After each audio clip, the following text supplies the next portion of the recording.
Assalamualaikum warahmatullahi wabarakatuh. Nama saya Iqmal Hakim bin Harizam sebagai pengacara anda pada hari ini. Okey, hari ini saya telah menjemput 4 panel jemputan iaitu panel pertama Encik Syed, panel kedua Encik Sobri, panel ketiga Encik Haziq dan panel keempat Encik Amir. Forum kita pada hari ini akan membincangkan tentang perjuangan Hamas mempertahankan Palestin. Okey, baik sebelum kita membahas tentang isu-isu Hamas, lebih baik saya menceritakan sedikit tentang Hamas. Hamas ialah satu gerakan pertahanan Islam yang berjuang untuk menjaga kebajikan rakyat Palestin, membebaskan bumi Palestin yang dijajah dan mempertahankan kesucian Masjidil Aqsa. Hamas dalam bahasa Arab ialah Harakat Al-Muqawamah Islamiyah yang bermaksud gerakan pertahanan Islam. Manakala dalam bahasa Inggeris pula ialah The Islamic Resistance Movement. Hamas akhirnya ditubuh pada 8 Disember 1987 bersama-sama dengan inisiatif Intifadah pertama. Hamas ialah evolusi atau satu gerakan Ikhwanul Muslimin di Gaza yang memperjuangkan kebebasan Palestin, kebajikan rakyat Palestin dan kesucian Masjidil Aqsa. Hamas juga menyokong perundingan damai tetapi kebanyakan perjanjian damai yang ditaja oleh Barat adalah berat sebelah dan menguntungkan Zionis Israel. Seperti perjanjian Madrid 1991 dan Oslo 1993. Hamas juga pernah mencadangkan hudnah atau gencatan senjata yang panjang antara Hamas dan Zionis Israel. Zionis Israel menolak cadangan itu kerana ia memerlukan persetujuan daripada kedua-dua pihak dan kita dapat tahu Zionis Israel pasti tidak akan bersedia untuk melakukan kerana sifat mereka yang jahil itu. Kebanyakan media barat yang biasanya pro-Zionis pasti akan menggambarkan Hamas sebagai organisasi pengganas. Hamas sebenarnya tidak ekstrim dan ganas seperti yang digambarkan. Namun Hamas yang berasal daripada Ikhwanul Muslimin mempunyai perjuangan yang menyeluruh selaras dengan tasawuf Islam yang lengkap dan meliputi semua aspek kehidupan. Hamas bukan sekadar terhad kepada pertempuran bersenjata tanpa mengambil kira keperluan kehidupan manusia yang sebenar. Baik, itu sahaja daripada saya tentang pengenalan Hamas. Seterusnya, kita akan menanyakan beberapa soalan kepada setiap panel jemputan kita. Baik, saya akan menanyakan kepada panel kita yang pertama iaitu Encik Syed. Iaitu soalan berkenaan apakah faktor-faktor yang menyebabkan konflik antara kumpulan Hamas dan rejim Israel. Baik, silakan Encik Syed. Baik, terima kasih kepada Encik Iqbal, moderator untuk sesi forum kita hari ini. Baik, seperti yang kita tahu, konflik antara Hamas dan Israel sudah lama berlaku, berdekat lamanya dari tahun 1987 sehingga kini. Pertikaian geopolitik dan kawasan yang ingin ditakluk oleh rejim Israel iaitu di tebing barat Gaza dan sebenarnya Gaza membuatkan kumpulan Hamas ini menentang mereka.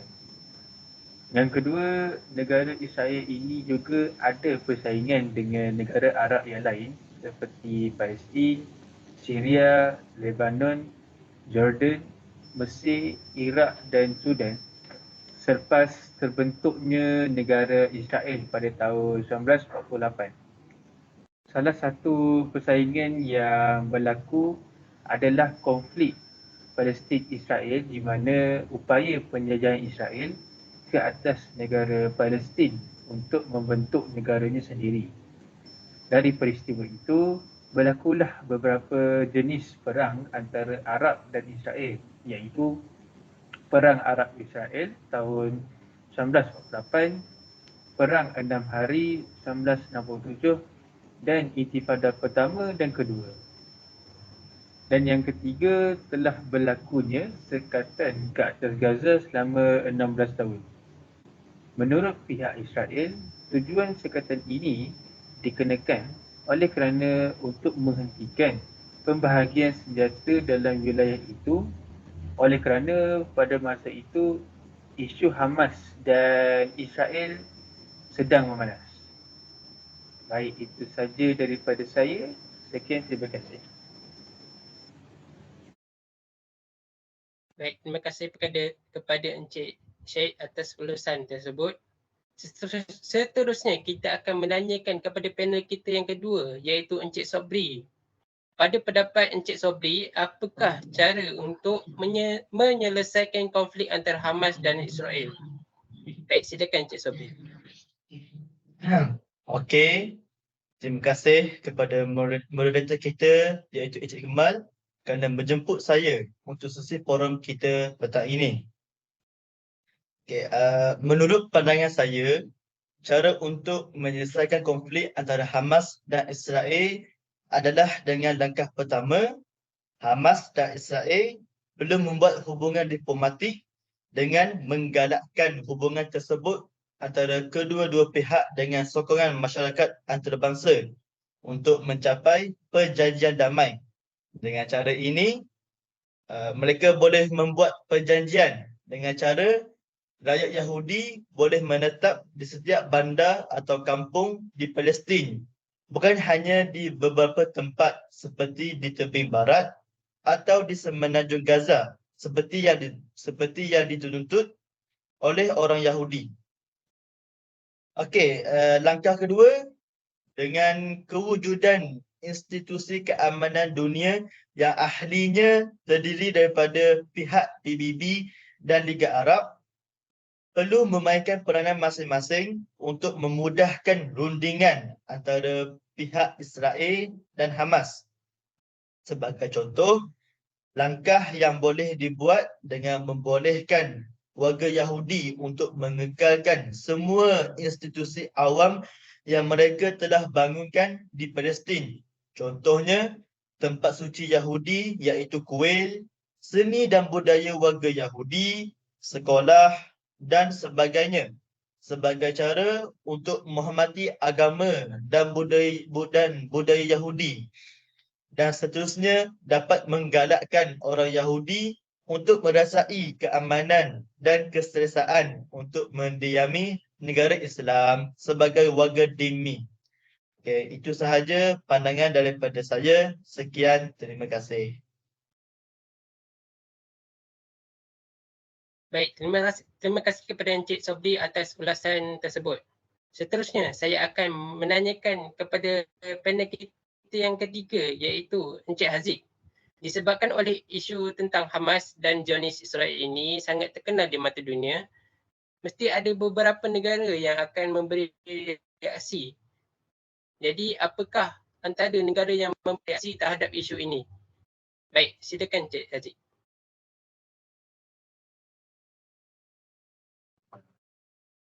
Okey, baiklah. Terima kasih kepada macam moderator kita iaitu Cik Iqmal. Jadi dengan kesempatan ini saya akan memberikan pandangan saya tentang reaksi di mata dunia. Baiklah. Sebelum itu, seperti mana yang kita tahu, serangan Hamas terhadap Israel telah menimbulkan reaksi beberapa negara di dalam dunia ini. Hamas juga telah didakwa melancarkan sebanyak 5,000 roket dan juga tentera-tenteranya telah menyusup masuk ke wilayah Israel. Oleh hal yang demikian, Perdana Menteri Israel Benjamin Netanyahu telah memberikan respon dengan mengatakan bahawa negaranya telah bersiap untuk membalas semula serangan dari Hamas tersebut. Hal tersebut juga telah menimbulkan konflik tercetus dan menyebabkan beberapa ratusan orang yang terbunuh dan tercedera. Jadi saya akan teruskan lagi dengan antara negara yang memberikan reaksi. Jadi negara yang pertama ialah negara Arab Saudi. Pihak daripada Kementerian Luar Arab Saudi telah memberi kenyataan ringan dan menggesa untuk menghentikan segera keganasan. Seterusnya, negara yang kedua ialah negara Iran. Pihak dari Iran ini juga mengatakan bahawa mereka menyokong Palestin sehingga pembebasan Palestin dan Baitul Maqdis. Seterusnya ialah negara Mesir. Jadi, pihak daripada Kementerian Luarnya telah memberi amaran bahawa ketegangan antara kedua pihak Palestin dan Israel akan memberikan kesan yang serius pada masa akan datang apabila semakin hari semakin meningkat konflik antara mereka ini. Jadi, negara yang terakhir ialah negara Syria. Pihak dari Syria telah menguji operasi ketederaan Palestin di Israel dan mengatakan terhormat. Hal ini kerana mereka menganggap itu sebagai satu-satunya cara untuk Palestin mencapai hak yang sah untuk rakyat mereka.